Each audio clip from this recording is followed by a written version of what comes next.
Леди и джентльмены, разрешите представиться. За поделом Челекской районной газеты «Заря коммунизма». Айбар Селивенович Сулеймен. О, құтты болсын бауырым.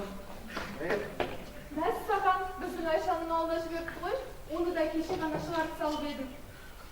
Айша, қалай өзі былай ауыз түшетін қыз ба? Айша да ма? Мен сенің де Айшаның да сырын жақсы білемін ғой, Айбар. Айшаның жан зерттеу жігіттерге қиынға түсер. Айтса да асауға тұсауды білесің ғой, кетесің жеме? Тамаша. Осындай бір соды қызды кездестіремін алмай, қор болып жүрген жоқпын ба? Қояр достар, қоштасайық. Мен жалғыз, сендер екеу. Қазақтың басы артық бір қызы бар шығар ма? Бану, есіңде болсын. Бәрін де көтерем, ұмытпа. Бағдат, композиторлық өміріңде шығармашылық табыс. Сау.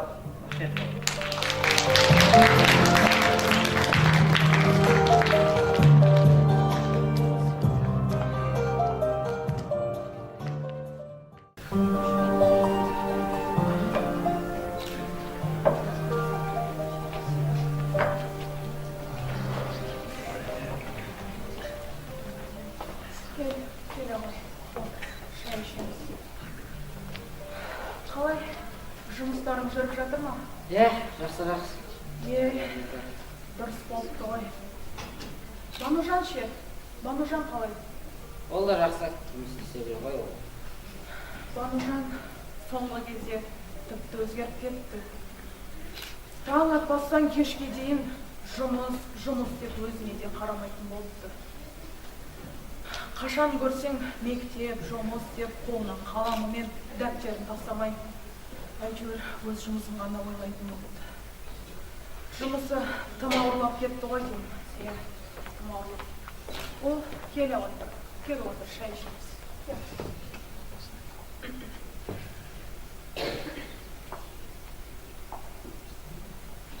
Ботамал, қып-қызыл алағып құрттың ғой бұл бейшараны. Кімді мама? Қайдан білейін, мұна бір дәптердің беті қып-қызыл ала, Банужан қызыл бояқпен сызып екі деп қойды. Екі деген жаман да же, санның алды бір мен екі, бір ең алдыңғы, екі одан кейінгі деген сөз. Мені түк түсінбес түлек дейсіңдер-ау. Боталарым, екеуіңнің қас-қабағын қалай қимылдағанын сезе қояды қуышым. Бұл не біледі дейсіңдер ғой. Бәрін де білем, бәрін де сезем. Не білесіз, әже? Не білейін, Банужан. 2 жылдан асып барады.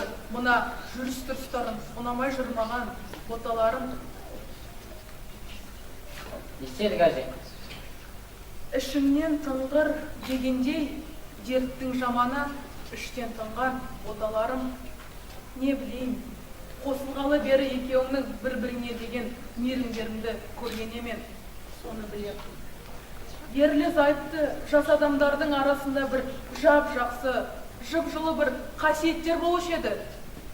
Ол жоқ сендерде, соны білем. Неге сонша суықсыңдар? Бастарың аман, бауырларың бүтін ғой, қарғаларым. Не болды сендерге?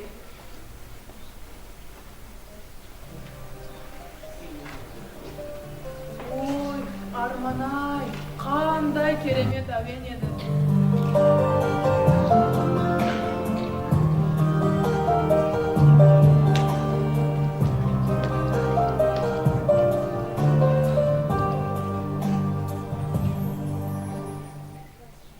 Сіздердің тыңдағандардың қос махаббат әні. Музыкасын жазған Бағдат Мамыров. Банужан, не болып қалды? Bir жерің ауырып тұр ма? Не болып қалды?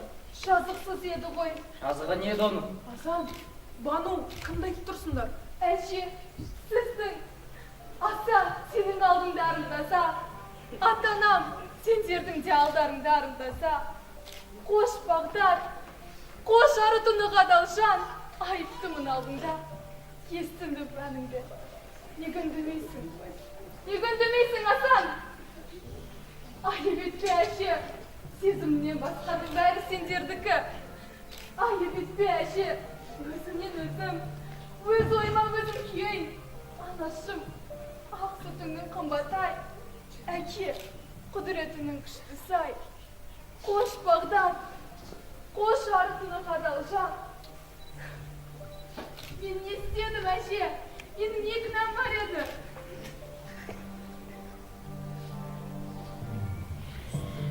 Жылауға да хақың бар, жылағану, жараңды жазалса керек жылаған. Адастың ба, жарқыным, адастың ба, антың қайда, елікте шыдаман. Мен сен жұбатпай жылаған.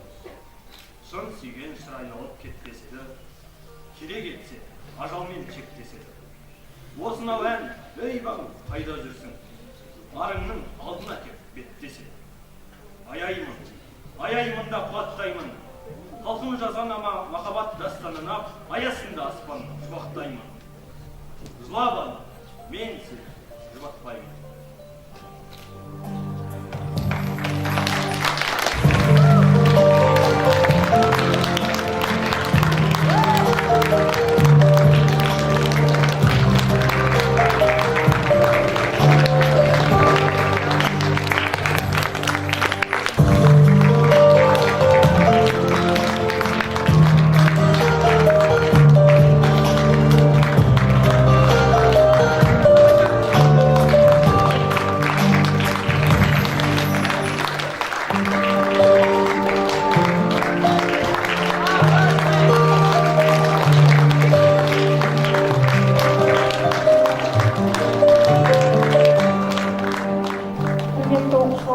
Бүгінгі көрген қойылымға біздің жас өнерпаздарымызға, оның жетекшісіне үлкен де бір рахмет. Бұны біз бүгін екінші рет тамашалап отырмыз. Балалардың ойы, балалардың сіздерге жеткізетін астында жатқан астарлы ойдың бәрін жеткізе білді. Мыңда бір рахмет сіздерге. Осындай көріністі қойып, паш етіп, 100 кітап жобасының аясында жақсы көріністі тамашалағаныңызға, осы қазақ тіл кафедрасының жетекшісіне, мұғалімдеріне және осы үйірменің жетекшісіне мектеп әкімшілігі атынан үлкен алғыс сіздерге.